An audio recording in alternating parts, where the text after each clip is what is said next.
Now, when it comes to Keith Ellison, I've made it very clear that I do support his bid to be the next DNC chair. However, with that being said, and remaining objective and trying to acknowledge the big elephant in the room, we do have to address the fact that progressives are split on Keith Ellison. Now, I don't want to imply that this is a 50-50 split, because most progressives, I think, that I've talked to anyways, do in fact support Keith Ellison.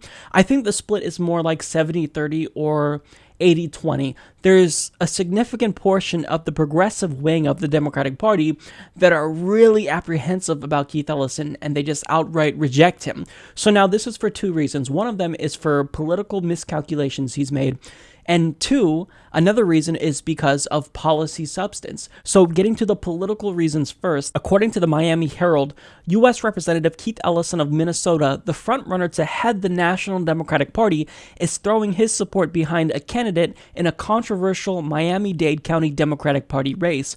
On Thursday, Ellison endorsed Coconut Grove developer Stephen Biddle for Miami-Dade committeeman. Biddle confirmed to the Miami Herald, "The race might seem minor, but whoever wins, Biddle or State Senator Dwight Bullard of Cutler Bay, will likely by default become the next Florida Democratic Party chairman." Biddle told the Herald, "Ellison's endorsement validates my progressive credentials with the grassroots. It tells them I'm a guy with the right heart." Now, this may seem insignificant, but the question is, why does this matter? Well, it matters because Biddle is a very wealthy donor to the Democratic Party, and he's also not a progressive. He endorsed Hillary Clinton during the primaries, but the person who Keith Ellison didn't endorse, which is Dwight Bullard, he endorsed Bernie Sanders during the primary. So that's really important. Also, Biddle is friends with people like Debbie Wasserman Schultz. Dwight Bullard, on the other hand, was endorsed by Our Revolution. So I think that this is a huge miscalculation on Keith Ellison's part. The first reason why I think he's making this decision is because Biddle is Jewish. So I think that when you see all of these anti-Semitic fears against Keith Ellison, he's worried and wants to do something to diffuse all of that talk. So by endorsing Biddle, he's thinking maybe he can kind of quell those concerns. And also, I think that he wants to unite the Bernie and Hillary wing of the party. So by endorsing someone who supported Hillary Clinton during the primaries, he's trying to heal those wounds. But Keith, they've done nothing but spit in our faces at every turn. We don't have to do anything to extend an olive branch out to the Hillary wing of the party. In fact, I don't want to extend an olive branch out to them. I want to give them the middle finger because that's what they did to us and are still doing to us. They gave us Trump and they're still ignoring progressives. No thank you. Now there's another big problem about Keith Ellison. Well, he is aligned with billionaires like George Soros, who are just politically toxic and tainted. And this is not just unique to Keith Ellison. Elizabeth Warren and Keith Ellison, they've both had closed-door meetings with George Soros, and Democrats and progressives, rightfully so, are skeptical of this relationship. I am too, and I don't like it. It makes me feel very uneasy. I don't care how progressive the billionaire is. The fact remains that a billionaire shouldn't have a louder voice and shouldn't have access to you and have your ear more so than the grassroots. And I think that Keith Ellison understands that, but nonetheless, he still chose to meet with George Soros. So I don't like that. Now, those are the political reasons. Those are very big political miscalculations that Keith Ellison has made. Now, getting to the second reason why progressives are torn is based on policy substance. So specifically, foreign policy. So Keith Ellison's foreign policy positions range from reasonable to just outright unacceptable. So for example, on Israel-Palestine, he's one of the few in Congress that just has a reasonable position on Israel-Palestine. He supports Israel. He supports the existence of the state of Israel, like most people do. He's in favor of a two-state solution, but simultaneously, he does not condone Israel's numerous incursions into Gaza. He doesn't support them building settlements on Palestinian land. So because of this, people are not only trying to smear him as an anti-Semite, but they're saying that he's unreasonable. No, that's reasonable. Now, when it comes to the Iraq War, he also has been a vocal advocate for the immediate withdrawal of all the troops that we still have in Iraq. Like President Obama and the Democrats like to say, well, the war is over. The war is not over. We still have troops there. And so long as we have troops in Iraq, the war is still going on. We're still occupying Iraq. So he's right on those issues. But when it comes to certain foreign policy issues, he's just straight up wrong. So, for example, he supported Obama's intervention in Libya. For the sake of the Libyan people and all demanding freedom in the Middle East, I urge my colleagues to support this resolution authorizing the use of limited force. And then there's also this. Well, I mean, honestly, I would have done a no-fly zone in Syria way back. You know, I think that Assad is the heart of the problem.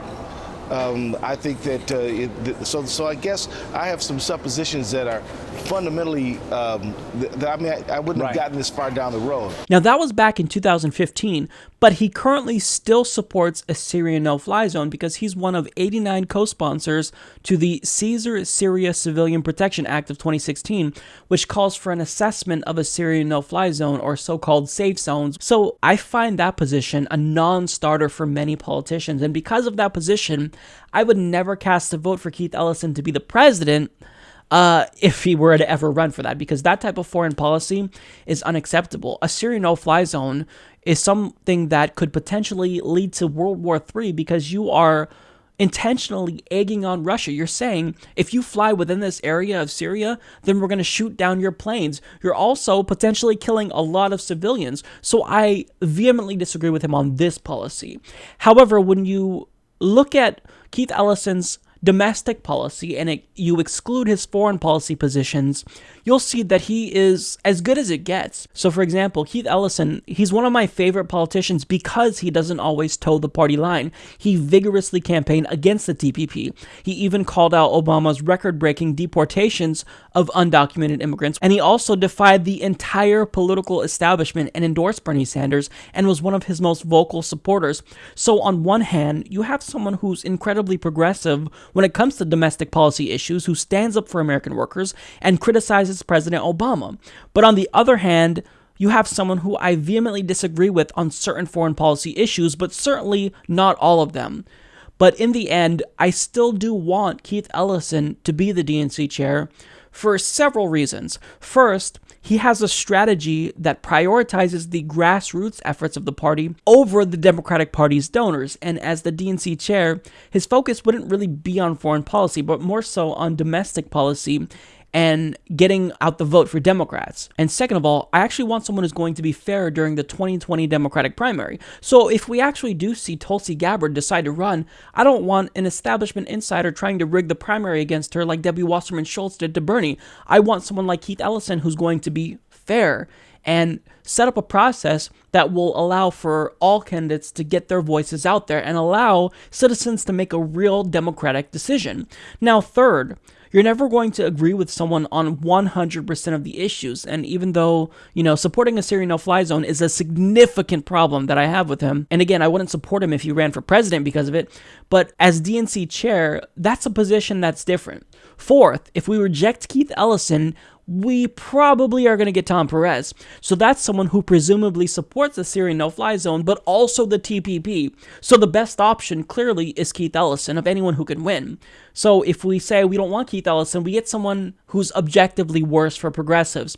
So that's another reason. Now, fifth and finally, if I'm just being honest, him winning would be a huge middle finger to the party. And I think that would feel even sweeter now after we still see how the Democratic Party establishment is trying to smear and vilify Keith Ellison. So if Keith Ellison wins, that's just a big fuck you to the party. And I really want to tell them to go fuck themselves right now. And if Keith Ellison were to win, that would be a win for progressives. After they tried to shun us and silence our wing of the party, that's someone from the Bernie wing actually getting into power, being able to change the party. Now, that doesn't mean that I'm just going to unequivocally trust Democrats if Keith Ellison is elected as DNC chair. It doesn't. But it's a huge step in the right direction.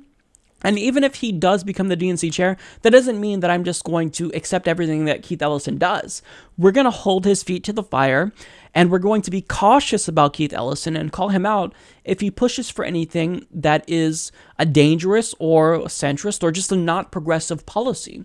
So for those reasons, I still support Keith Ellison, and I think that you guys should support him too. But at the end of the day, I want you guys to have more information and not less. And we have to be objective here. If there's problems with a specific individual in Congress, then we have to call them out, even though we like them. So I dislike those aspects of Keith Ellison. I think he's made harmful political miscalculations, even though I can rationalize them but disagree with them. And I think that some of his foreign policy positions are just unacceptable.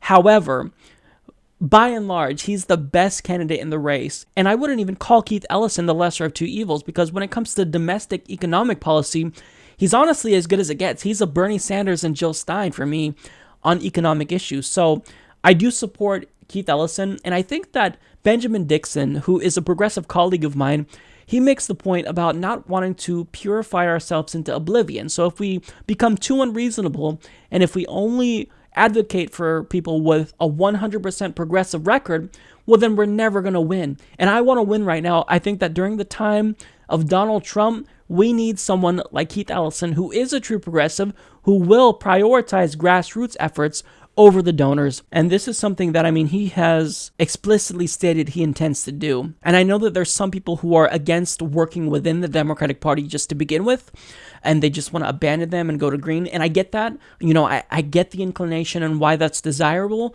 but I'm against that right now. Until we can get electoral reform, we have to focus on two goals: reforming the Democratic Party and working to build a viable third party, preferably the Greens.